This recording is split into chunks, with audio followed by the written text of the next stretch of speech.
जादुई चॉकलेट्स का पेड़। ये कहानी सुंदरपुर गांव की है, जहां रॉकी अपनी पत्नी और बेटे कुणाल के साथ रहता था। रॉकी एक बहुत ही गरीब परिवार से था।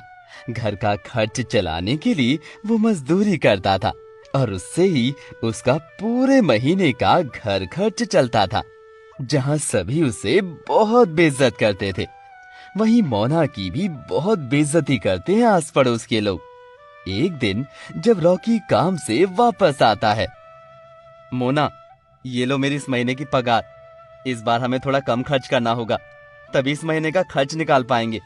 क्योंकि अब राशन की दुकान पर भी उधार है, इसलिए वो भी उधार नहीं देगा। पर इतनी सी पगार में इस महीने का खर्च कैसे निकलेगा जी? आप ही बताइए। राशन वाले का उधार भी चुकाना है और इस महीने का राशन भी लाना है, तो इतने से पैसे में ये सब कैसे होगा? और रही कुणाल की स्कूल की फीस, उसका क्या होगा?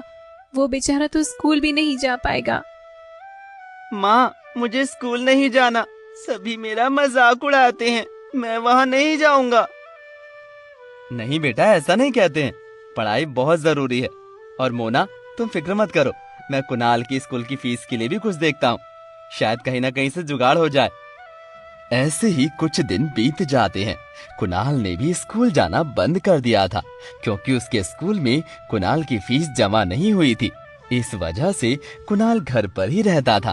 एक दिन रॉकी जब काम से वापस लौट रहा था, तो अचानक से रास्ते में एक तेज गाड़ी से उसका एक्सीडेंट हो जाता है, जिस वजह से रॉकी की मौके पर ही मौत हो जाती है। जब ये खबर मोना और कुणाल को पता चलती है, तो उनका रो रो कर बहुत बुरा हाल हो जाता है। उनके पास रॉकी के सिवा और कोई भी नहीं था। धीरे धीरे दिन बीत जाते हैं। आखिर कब तक मैं यूं ऐसे ही शोक मनाती रहूंगी? अब मुझे भी काम करना पड़ेगा। मेरा बच्चा बहुत छोटा है, इसके लिए मुझे भी अभी से मेहनत करनी होगी। मोना अपने बच्चे को पालने के लिए खुद का काम करने लग जाती है।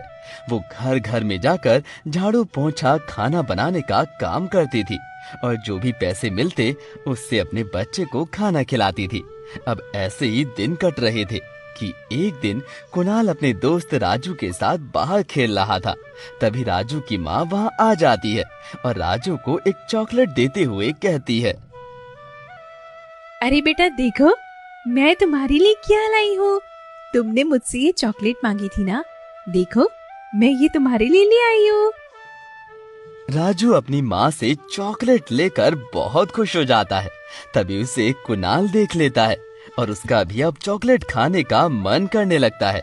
वो भी भागते हुए अपने घर जाता है और अपनी माँ से कहता है, माँ, माँ, मुझे भी चॉकलेट चाहिए। मुझे भी चॉकलेट दिलवाओ ना। आज राजू की माँ उसके लिए एक चॉकलेट लाई थी। माँ, मुझे भी ऐसी ही चॉकलेट खानी है। बेटा कुणाल, जिद नहीं करते। तुम तो बहुत अच्छे से हमारे हालात जानते हो ना। बहुत मुश्किल से मैं कुछ पैसे जोड़ पाती हूँ, उसमें से भी अगर तुम इस तरह के बेफिजूल खर्चे करते रहोगे तो हमारे खाने के लाले पड़ जाएंगे बेटा। कुणाल अपनी माँ के मुंह से ऐसी बात सुनकर बहुत दुखी हो जाता है। मोना को भी काम के लिए निकलना था, इसीलिए वो चली जाती है और जाते जाते कहती जाती है। मोना जब रास्ते से जा रही थी, तो मन में कहती है, काश मैं भी थोड़े पैसे कमा पाती, तो आज मैं भी अपने बच्चे को चॉकलेट दे पाती। उसका उदास चेहरा मुझसे देखा